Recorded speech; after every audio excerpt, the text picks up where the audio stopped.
bonjour à tous.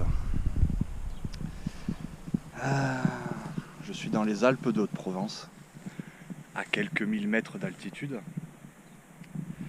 Et aujourd'hui, je vais vous proposer une balade toute simple. C'est pas forcément nécessaire que je vous dise où je suis, puisqu'aujourd'hui, on va s'intéresser exclusivement à la nature. Voilà, je vous en avais fait part lors de ma dernière vidéo, lorsque j'avais fait cette espèce de point. Quant à la suite de ma chaîne, voilà, je vous avais dit qu'il y aurait des vidéos exclusivement orientées sur la nature, sur les plantes, les arbres. Et voilà, je profite de cette petite matinée que j'ai pour vous présenter ce nouveau sujet, entre guillemets, cette nouvelle idée. J'espère que ça va vous plaire, hein. Normalement, il ne devrait pas y avoir de raison. Voilà. Donc, écoutez, moi, je vais partir me balader dans ce coin-là. Et en fonction de ce que je trouve, en fonction de ce que j'observe, et ben voilà, je vais vous faire part de certains végétaux, de leurs propriétés, notamment leur utilité par rapport à justement toutes les vertus que peuvent avoir les plantes. Quand on commence à s'y intéresser, c'est vraiment quelque chose d'incroyable. On se rend compte que tout est dans la nature. Tout est dans la nature et que la nature est là pour nous apporter tout ce dont nous avons besoin. Et il est intéressant de savoir reconnaître certaines plantes pour pouvoir s'en servir notamment à des fins médicinales. Voilà, entre autres. Écoutez les amis, je me mets en marche et puis suivant sur quoi je tombe, je vous en fais part. Allez, à toutes.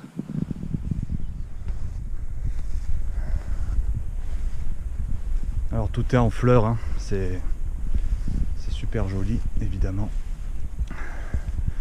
Et je vois que, regardez, voilà, il y a du pissenlit. On voit les aigrettes ici, du pissenlit. Regardez, ça, c'est un bon, ça prend feu très facilement. Donc si vous cueillez plusieurs aigrettes du pissenlit, voilà, vous vous servez de ça. Ça sert entre autres à allumer le feu. Alors, voilà. Le pissenlit. Il est un peu vieillot celui-là déjà. Il est un peu vieillot. Alors le pissenlit c'est intéressant puisque contrairement aux idées reçues, tout se mange dans le pissenlit. Voilà. Tout se mange. Donc la fleur. Bon, moi j'en raffole pas, mais bon, voilà, ça se mange. La tige. Alors la tige, des fois il y a une espèce de liquide un peu laiteux qui s'en écoule. Pareil, ce n'est pas du tout toxique, ça peut se manger. Alors évidemment, la feuille de pissenlit qui est riche en minéraux et en vitamines. Et ça, ça se mange. Voilà. C'est un peu amer. Mais en salade, c'est super bon quoi. Donc vous avez là. Voilà. Donc la feuille du pissenlit qui se présente comme ceci. Voilà.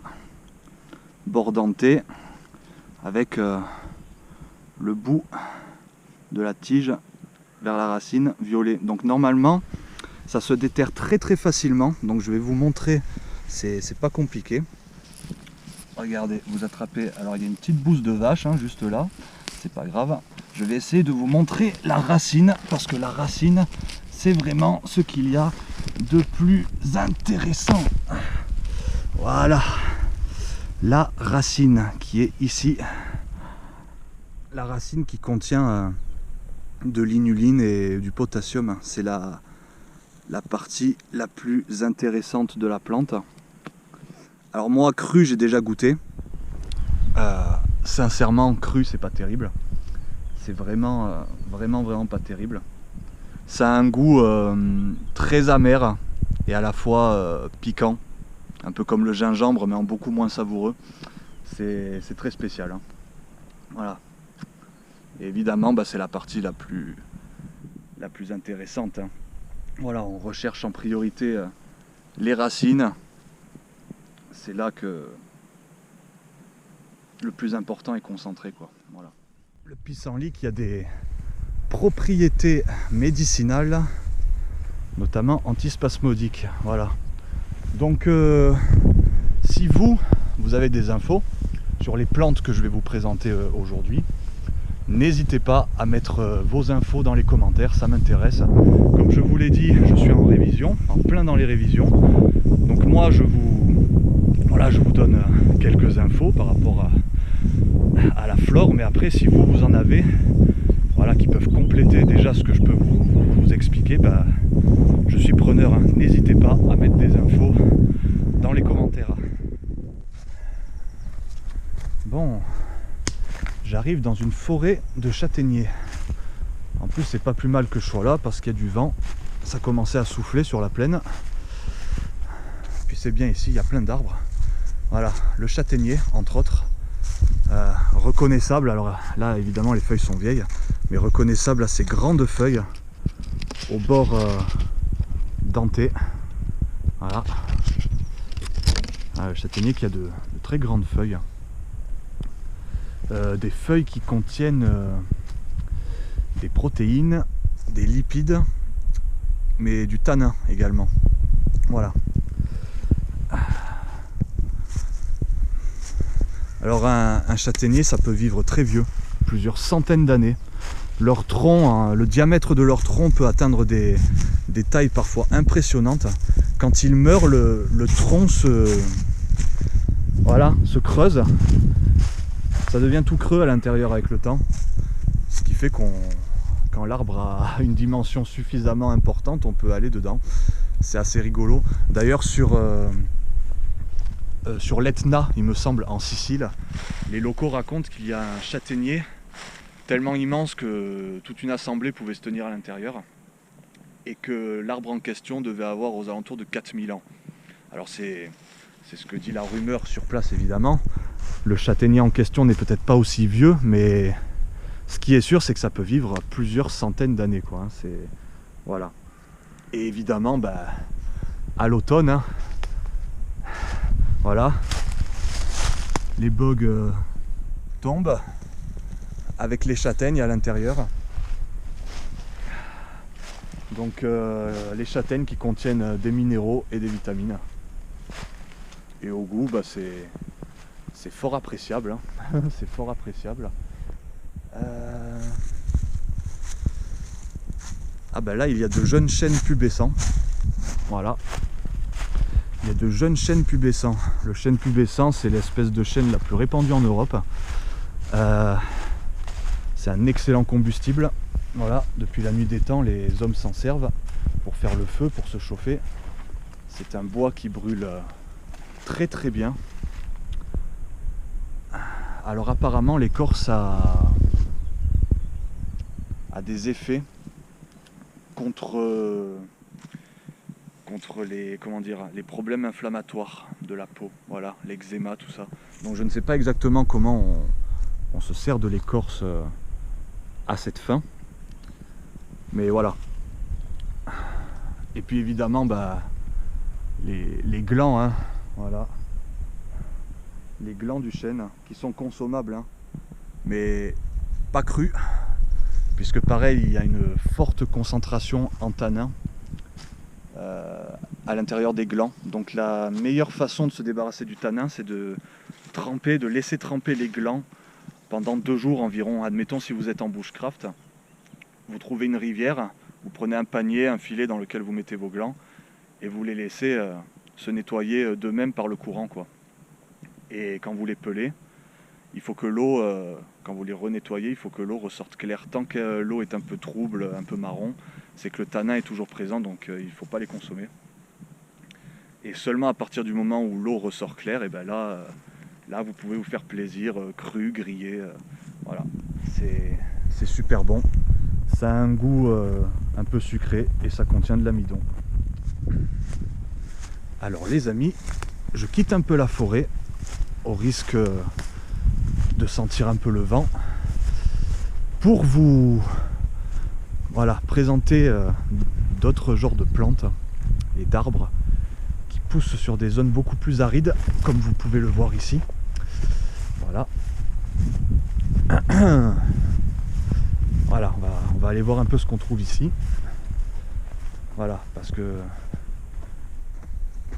ce soit sur une même zone, voilà, vous êtes dans la forêt, vous allez trouver un type bien spécifique de flore et voilà, un vallon et juste en face on trouve tout autre chose. Voilà, allez, je descends là et on va aller voir ça. Bon, bah, c'est bien parce que je suis tombé sur un espèce de sentier, donc du coup c'est beaucoup plus facile. Et voici un très beau pin sylvestre. Un très beau pin sylvestre, juste là. Alors le pin sylvestre, les amis, c'est facilement reconnaissable. Alors celui-là, il est bien droit, mais parfois les troncs prennent une forme ondulée, tortillée. Et leur couleur grisâtre vire sur le orangé. Regardez comme on peut très bien le voir ici. Voilà. Et en plus de ça, alors là, bon, les premières branches sont mortes. Mais ah ben voilà, regardez, il y a des aiguilles juste là. C'est le pin sylvestre, il est facilement reconnaissable à ces aiguilles qui sont toujours par paire. Voilà, des aiguilles assez longues. Voilà, par paire et un peu entrelacées, légèrement. Voilà. Voilà, il y a quelqu'un qui s'y plaît apparemment. Donc les pins, voilà, les résineux, c'est des arbres qui contiennent beaucoup de résine, notamment dans les branches.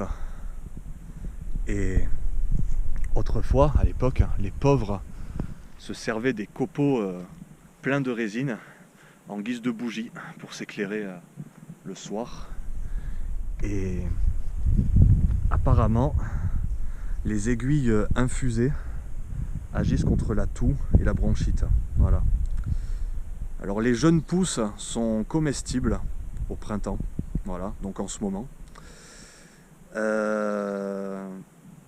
Et les graines d'écone évidemment. Alors là, est-ce qu'il y en a? Voilà, super, nickel. Voilà. Donc les graines d'écone sont comestibles. Pour les ouvrir un peu plus facilement, pareil, vous les mettez dans l'eau et après vous les mettez près du feu.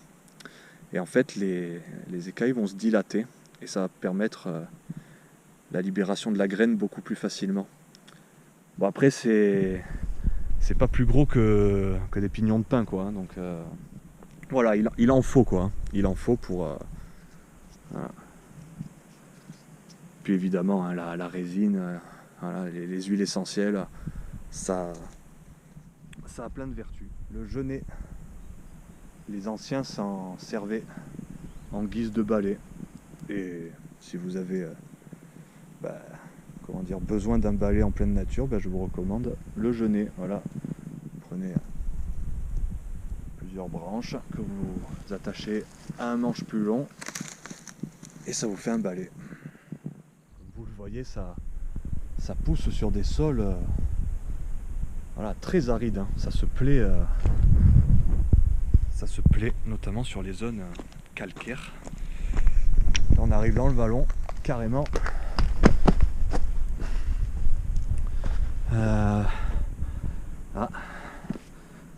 Qu'est-ce que c'est? La sarriette? C'est la sarriette? Est-ce que c'est la sarriette? Le pèbre d'ail, les amis, regardez ça. Oh. Alors ça, malheur. Oh l'odeur. Ça a de nombreuses propriétés médicinales. C'est antiseptique, antispasmodique, antibiotique. Enfin, ça a des tas de vertus. Ça a des tas de vertus. Et alors moi, j'ai une espèce de recette de grand-mère que je me fais, que je vous confie. Je me fais ça assez souvent. Dans de l'eau chaude, je mets une cuillère de miel. Alors moi, j'ai un faible pour le miel de lavande. Donc moi, je mets du miel de lavande, du jus de citron ou une rondelle de citron. Et infusé dedans, vous mettez ça. Alors là, déjà, les propriétés du miel, c'est énorme. Le citron combiné, c'est encore plus énorme, mais alors avec ça, c'est un vrai médicament, quoi, le cocktail. Voilà, donc j'en prends souvent, ça fait du bien. Voilà. Là, on est bien dans le vallon, il n'y a pas de vent, on est super. Là. Je vais m'asseoir un peu, tiens. Ouais. Oh, ouf, oh, je tombe. Doucement. Voilà. Regardez, sympa comme tout. Ouais, quand ça doit couler ici, ça doit être bien sympa. Les jours de pluie. Bon ben voilà les amis, hein. Comme je vous ai dit, c'était une petite balade. Voilà, j'ai fait un petit tour. Je vous ai montré différents terrains et des plantes qui y sont associées. Voilà. Bah écoutez, moi j'espère que l'idée vous a plu. Moi j'ai l'intention de faire d'autres vidéos de ce genre. Celle-là c'était la première, donc c'était un petit essai. Voilà. J'attends de voir vos réactions. Et puis par la suite, je pense que de cette manière-là, avec cette connaissance de la flore en général, voilà, je m'orienterai plus vers une certaine forme de bushcraft par rapport à ça. Voilà. Parce que il y a beaucoup de choses pour se nourrir, comme je viens de vous le montrer. On trouve tout dans la nature. Hein. Pour celui qui sait, voilà, n'importe qui peut vivre dans la nature, à condition d'avoir la connaissance suffisante, d'être bien préparé, etc., etc. Mais voilà, je pense que, en tout cas, l'idée est sympa. Et si ça vous plaît, ben je ferai d'autres vidéos de ce genre, peut-être un peu plus longues, avec beaucoup plus de variétés, beaucoup plus de détails, voilà. Voilà, voilou. Bon, ben les amis, je vous dis à très bientôt pour une prochaine vidéo. Ça m'a fait plaisir de reprendre un peu la caméra parce que ça faisait longtemps. Et je vous dis à très vite donc pour une prochaine vidéo. Je ne sais pas où, je ne sais pas quand, mais ne vous inquiétez pas, ça se fera assez vite. Ciao tout le monde, allez à plus.